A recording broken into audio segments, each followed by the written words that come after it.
Ah, yes, Rod is on the road in the charming community of Aurora. And if you like antiquing, this is the place to go. My dealers each bring their own personality to their spaces. So we have crystals, we have Asian art, we have Victorian antiques. We've just got, giving true homage to the Mercantile theme. We have a little of everything.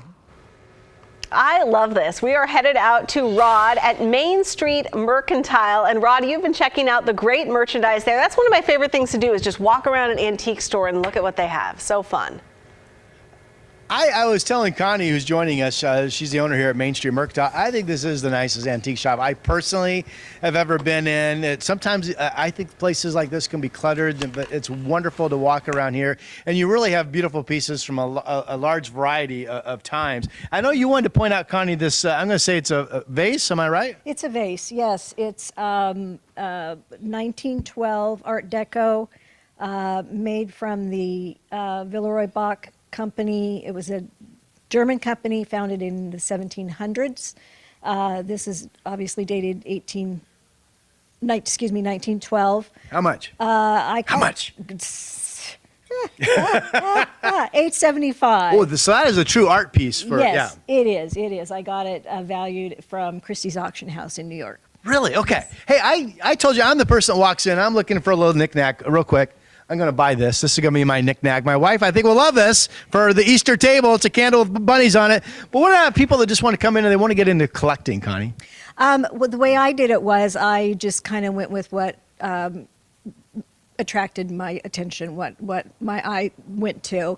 I started with kitschy salt and pepper shakers, glassware, things like that. So it's just kind of whatever you're interested in, whether it's history, pottery, furniture, anything like that, and you just kind of start with a certain topic and then branch out from there. Well, I know you guys have a big day Saturday, so we got about, I think, 15 seconds to tell me about it. It's called what? Hop on into Aurora. Did I get it right? You got it. We're having, the Easter Bunny will be here, Easter eggs and candy for all the children. It'll be a fun day. All right, and that's coming up tomorrow. Tomorrow's Saturday. 12 to 3. All right, thanks, Connie. 12 to 3, you said. 12 to 3. In the afternoon. Okay. Marion County, Aurora again, to be more specific, just off Highway 99. Earlier this half hour, we saw Rod learning to do some antiquing, and now he put his antiquing skills to the test. He's at home again, antiques. And Rod, I love this game that you're going to play. What is that? Oh, Jan is going to join us in just a second, and then she's going to show me something. I'm going to guess what it is. I thought we would start off with me showing off my skills. You see this right here? This is a sheep. Okay, I'll put that down. One for one. Okay, we can start with this little piece. Ooh, it looks like a grinder of some sort. Okay. Am I right? A grinder for, well, it's so small. I'm going to say it's, oh my goodness, Jan. But it is a grinder, right? It grinds something. It grinds something. I'm going to say it grinds peanuts. No, it grinds pencils. Oh, it grinds pencils. Grinds them. Well, I was going to say coffee, but I'm like, who would have such a small cup of coffee? It's a pencil sharpener. It's a pencil sharpener, and when you turn the handle, the blade's over here. What year does that date Sharpen back your to? pencil. Probably early 1900s. I have not seen that before. Okay. And what could I buy that for? Any idea? For that one, probably 95. 95. Okay. Great little knickknack to have around. Oh, absolutely. Okay. Okay. Trim your fingernails too, probably. Go ahead. Oh, be careful. Be careful, Jan. These things are very precious. I could tell. Okay, these three items over here they all had one purpose. Ooh, And they're obviously storing something, right? I'm going to say they're storing, oh my goodness. I was going to go sewing, but I'm going to go that they are like Phone a friend, Rod. flour and sugar and that type of thing. Good job. Am I right? You're right. They're canisters for the kitchen. They're Tupperware. They're Tupperware. From the 1800s. Oh, I was right. Okay, super. This is a sugar bucket, Okay, sugar. and these were called pantry boxes. Okay, all right. What about right here? Okay. Well, those are bowling pins, yes? Wrong. I really was pretty high confident on my answer there. They were actually used for exercise, and they're called Indian clubs. And Indian clubs. Yes, and they would swing them. They came in all sizes. I mean, so they would have different weights to them, and you're really? Yeah. Okay. Some of them had Portland Public Schools incised in them. Really? Okay, they're telling me I got to go, The Jan. Multnomah Athletic Club actually had a whole wall of these at one time. I don't know if they still do or if Okay, I got one right. We're at Home Again Antiques, beautiful home, 1910. Come see Jam. The special Aurora event is tomorrow between 12 and 3. Hop on down to Aurora, right? Yeah. Rod on the road. We haven't done this live in more than 2 years, but we're doing it this morning, and we're doing it right there in Aurora. Lots of antique shopping to be had out there in Aurora, and when you're done shopping, you might want to grab a bite to eat. Oh, you know Rod found that place. He's at the Aurora Colony Pub this morning. So, Rod, what are they cooking for you? So I'm told again, every Friday night they have razor clams. They've also got this, you mentioned the clam chowder recipe from Opal that goes back into the 1980s. So this is one of those classic little, I don't know, pub/restaurants in a small town that has great food. You don't know it unless you stumble into it. So come on in here, Corey. So we're right in between Salem and Portland. Yes. Originally, this building was called that. Well, not originally.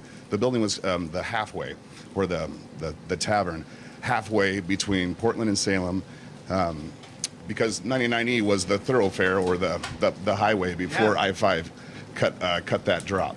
You're saying you do pretty good business here on the Friday nights and weekends? Yes, we have taken this restaurant, we've taken the pub atmosphere, holding on to the pub atmosphere, and turning it more towards the family-style restaurant, leaning more towards food as much as we can. So I'm going to back up from the family comment just for a second and talk about the fact you guys use bourbon to make your razor clams. Come on in here, Alex. That's right. Good morning, everybody. Hold your mic like this.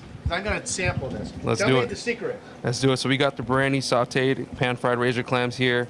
That Brandy gives it a nice little brown char here around the edges of those razor clams, and it's also served with a baked potato and sauteed green beans and some garlic bread there as well. Here on the right, we have Opal's homemade clam chowder, and that's a recipe that dates back to the 80s here at the Colony Pub. Special ingredient or special something you like to point out? You know, bacon, fresh clams, celery, clam juice, all the essentials, and then we just started serving it in the sourdough bread bowl here. Yeah.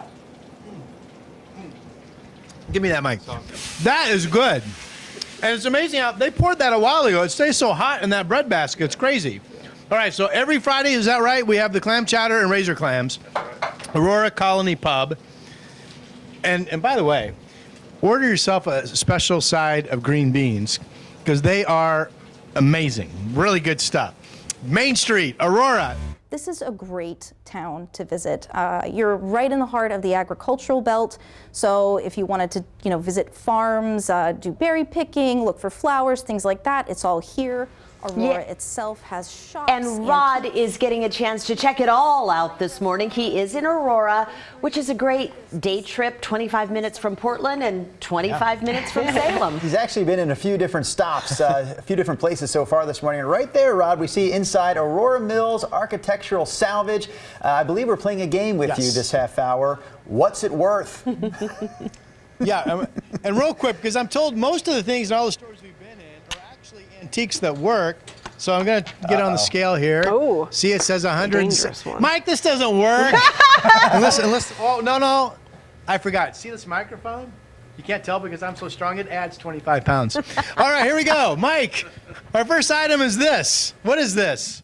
This is a salesman sample toilet brush. Because when you told me this, obviously it's large, and I said from what, a chili cook-off restaurant? But hey, I'm pumped. All right, I'm gonna guess how much this is. Is that right?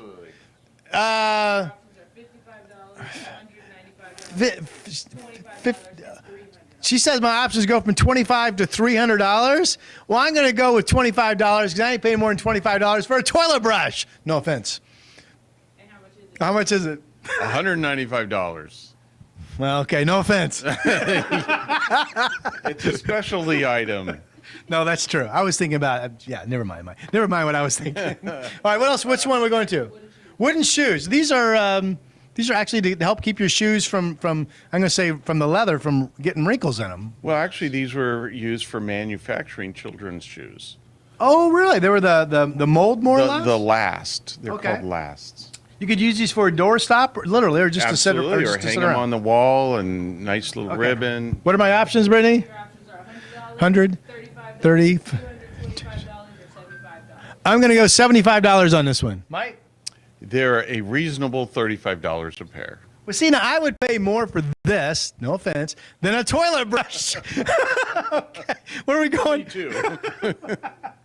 But that is a special item, and that's cool.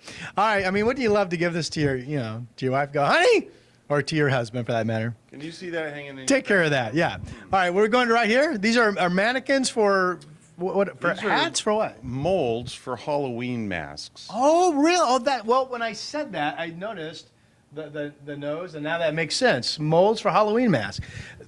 Still used to date? Do you know anything like this? No. What's the time frame on these in terms 1940s. of 1940s? My options are $400. $400, $175.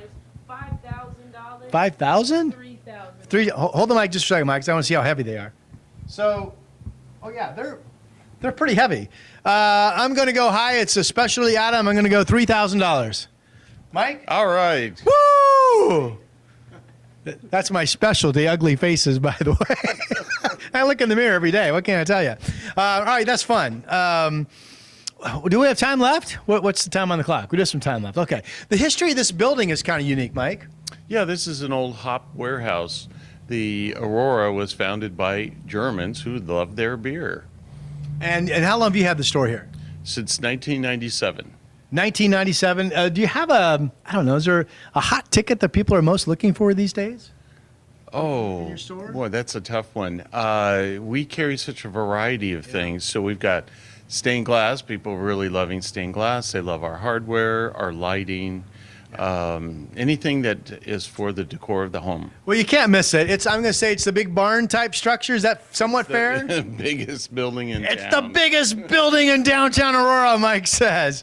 All right, it's been fun. Rod on the road. Right now we're at Aurora Mills Architectural Salvage. It just doesn't roll off the tongue. He's going to get it here. He's going to get it. Really cool stuff, Rod. Thank you.